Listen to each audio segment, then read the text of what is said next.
Berney. And I'm Dr. Richard. And Richard, this is our first video podcast. It's weird seeing us on the screen while we're talking. Because usually we're sitting across the table from each other, and now we're sitting... Very, very close to each other. Very close. We're sitting very close to each other. Very close. So, as we talked about in the first podcast of the new year, we mentioned that we were going to start doing shorter podcasts that really focused on specific questions sent to us from listeners. And so this is our first one. And we're going to try to video record these because they're going to be shorter instead of, record an hour-long podcast on video would be pretty heavy duty. So I'm excited about this, though. We've been watching other people's podcasts, and some of them are video as well as audio.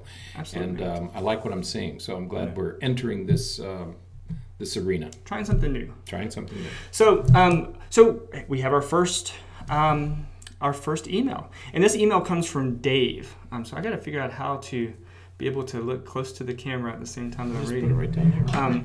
So Dave writes, my son is in middle school. He's very disorganized and has been diagnosed with ADHD. He's currently on medications, but is still very disorganized. The primary problem is that he does not write his assignments in his agenda. And so I assume that means that he's not getting everything down that he needs to do at home. Right. Do you have any recommendations? Well, Dave, that's a great question because we get that question a lot from parents.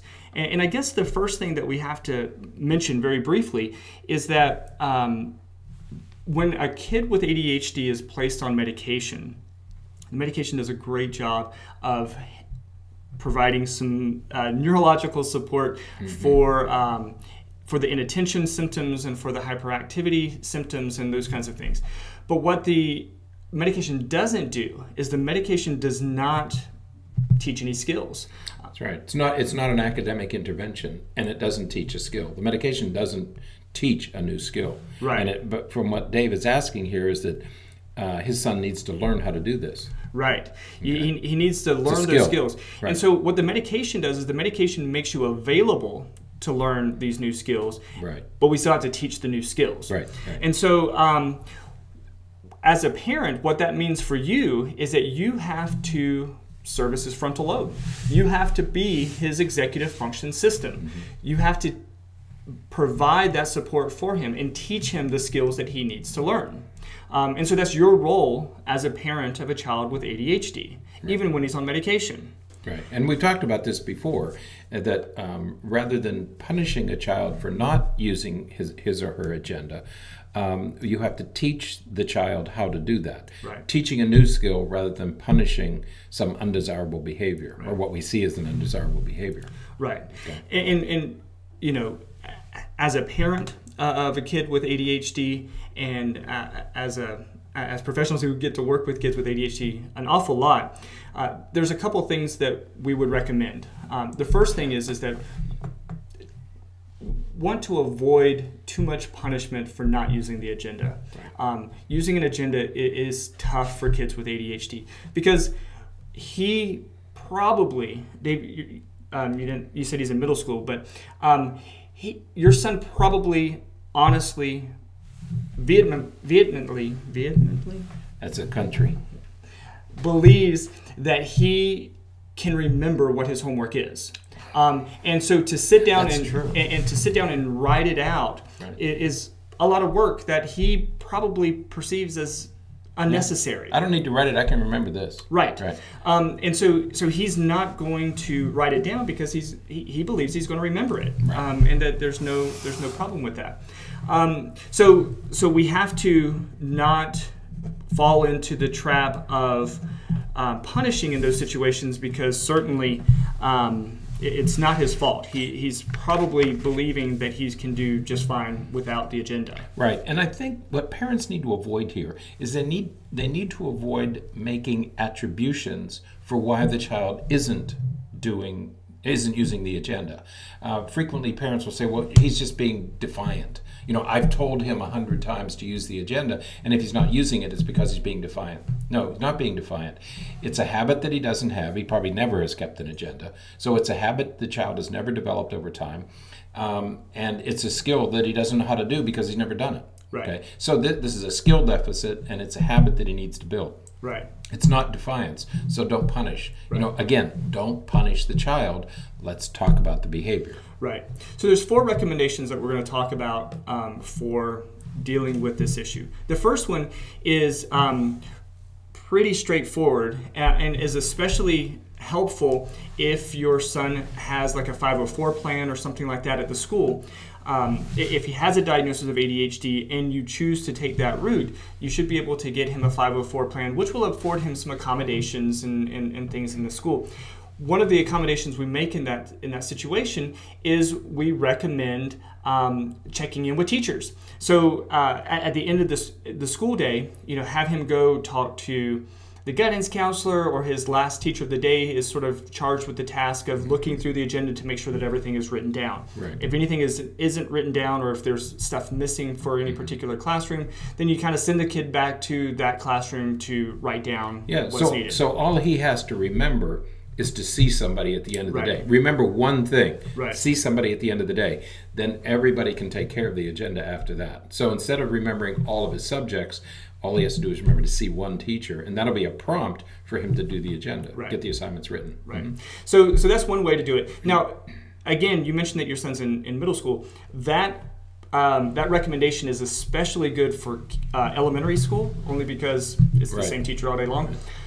It's a little bit more difficult in middle school, primarily because teachers feel at that point that kids should be able to manage these things on their own, and a lot of times they just won't do it. And many kids can, but Right. some can't. Right. So we're talking about one who can't. Right.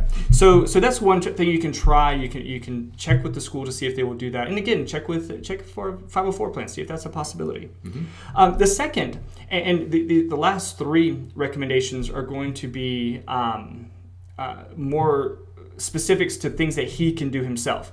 One of the things that kids with ADHD avoid vehemently. Assiduously. It's not a country. Okay. See, this is what our podcast are really like. We're going to keep all this in. Okay. It's going to be great. That's fine. One of the things that kids with ADHD really avoid is writing. Writing is an arduous task that they do not want to do. So, a couple of things that we recommend instead. Many times the teachers will write up on the board what the assignments are, and we'll begin the class by saying, Right. The information is up on the board, write everything down, get everything in your agenda. Again, he's going to remember it in his mind, he's going to remember it, and it's too much of a task to write everything down. So instead of making him write it down, again, you would need to talk with the teacher to make sure that he'd be permitted. But if he has a phone, many kids in middle school now have cell phones, have him take a picture of what's up on the board. Just take the phone up there real quick, snap a quick picture, and then he's got it.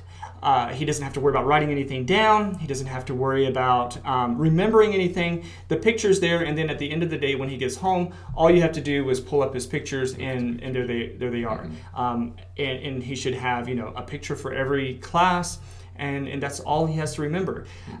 In fact, there's been teachers that we've worked with where we've talked to them about making these recommendations to the students, and the teachers then just make that the rule. So instead of having to write things down, if you have a phone, the teacher will say, if you have your phone, come up and take a picture. If you don't have a phone, write it down in your agenda and go about it that way. Yeah, because today kids are allowed to have their phones in school. There was Right. a time when they weren't allowed to. Right. This is now possible because kids are allowed to use their phones in school. They're seen as a learning device. Right. So let them take advantage of it. Yeah. So it's an iPhone, iPad, whatever it is. Right.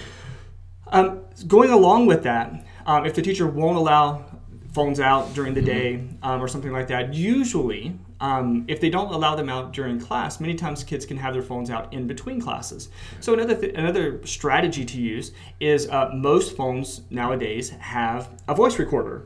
Right. So you use the voice recorder, and so have your son record what is expected. So, he tells himself, I'm going to remember.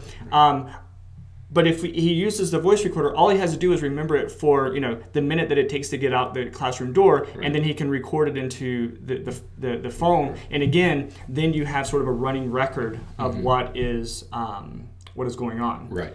Right. So you can take a picture of it or do a voice recording for it. Now, these two strategies will work initially, but as kids, as you know, if you have a child with ADHD, the novelty wears off and then they stop doing it. Right. So you should anticipate that at some point, even this will stop working.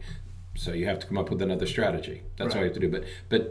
But keep in mind, and again, it's not because the child is being disobedient. It's just the nature of this disorder that they get bored with things and they stop doing them. Right. All right. And the last recommendation is actually something that I think is an awesome idea that my son figured out on his own. My son is he's in high school now, but he hated using the agenda. He has ADHD. He hated using the agenda. He hated writing things down, and the teachers wouldn't let him take pictures and do those things. And so what he started doing was he would text me what he had to do. And so I would get texts periodically throughout the day that just says, hey, remind me to do my biology. Hey, remind me to do my math. And he didn't need to know, because this is the way schools are now, he didn't need to know exactly what the assignment was. All he needed to do was have a reminder that there was math homework, because then he could go on to Pinnacle or he could go on to Canvas or something like that, and he could check to see what was due. It's just he needed the reminder to go and look. And if he didn't text me about something, then he knew in his mind that means that there was nothing assigned. So he had to just send me the quick text, hey, check math tonight. Remind me to check math tonight. And that's all it was. I would get text messages with PowerPoint presentations attached. I'm like, dude, what are you sending to me? And he says, oh, that's just for me for later on. I just wanted you to remind me. So when you ask me about it later on, it would remind me that I needed to do something with it. So it's really a good tool because, again, a lot of times kids can have that stuff out. Just to send a quick text message says, hey, remind me to check this later. But what this third or fourth recommendation requires is that you have that kind of a relationship with your child. Right. Now, if you've been punitive and you're punishing and you're angry and you damage the relationship with your child, they're not going to be communicating that way with you. They're going to say, well, I'm going to get myself in trouble if I say no. You have to have that kind of gentle, cooperative, collaborative relationship with your child in order for this one to work. Absolutely. Okay. Absolutely. So that's why we say don't go banging away at these kids. Don't use a punishment approach, because you're going to damage the relationship and they're not going to want to communicate things like this with you. Right. Okay. So be careful. All right, Dave, I hope that's helpful. For anybody else who's listening, I hope it's helpful. If you have any other questions, please write to us. You can write questions to us on our Facebook page at The Mental Breakdown, or actually I think that the Facebook page is facebook.com/Dr. Berney. But if you type in The Mental Breakdown, that will come up as well. Send us questions. We check it often, and would love to hear from you and answer any questions that we can that may be helpful for you. You can write a review on iTunes. We check those throughout the day. We'd love to hear from you. Let us know what you like. Let us know what we're doing well. Let us know what you'd like for us to do more of. So right. Please communicate with us. And this being our first video podcast, we'd love to hear what you think about that.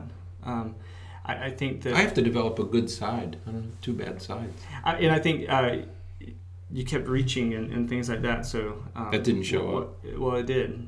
Not on the video. I was watching. Not on the video, it didn't. So let us know what you think about the video podcast. They'll be up on YouTube.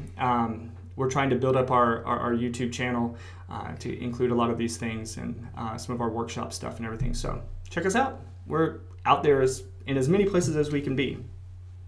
As we should be. That's right. Okay. As many places as we want to be. Right. I guess that's the best way to say it. So, all right. Until next time, I'm Dr. Berney. Dr. Richard. Have a great week and great weekend. A great weekend, and forget to be afraid. Forget to be afraid. We'll talk more about that later.